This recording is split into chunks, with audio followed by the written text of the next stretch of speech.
Gecesi için, kıymetli misafirlerimiz için 500 TL bahşetmiştir. En bakışın olsun diyoruz. Hoş geldiniz. Zane baba.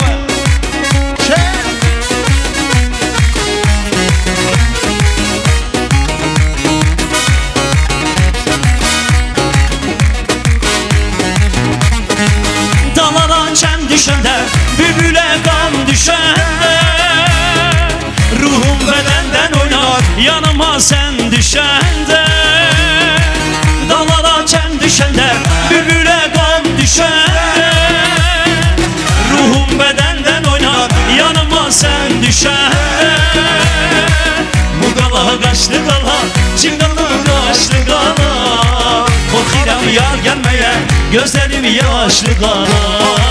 Bu da kaçtı gala, çıkıdı kaçtı gala, bu kanatlar gelmeye, gözlerim yaşlı gala. Hey! helal.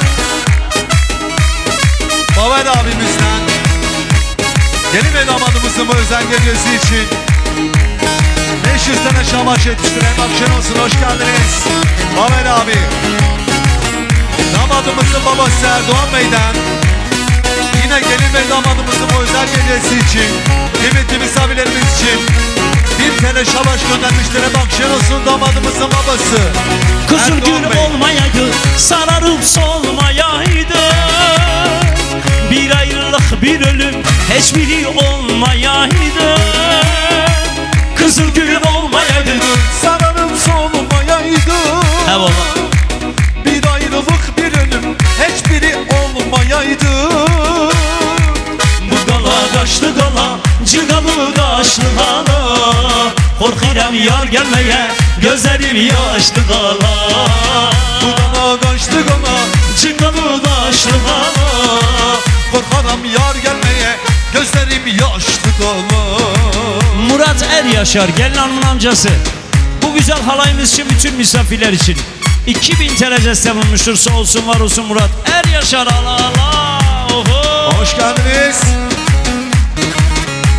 Can Bülent Bey, Can Başkan, anlatmama gerek yok, görüyorsun. Allah Allah. Ve Can Berken coşar, İhsan coşturur. Allah Allah. Oho.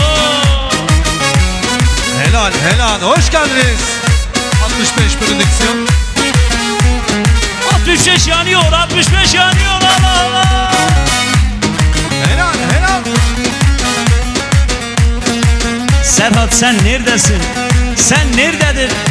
Sahnede yangın yanıyor. Ha hu diyorum.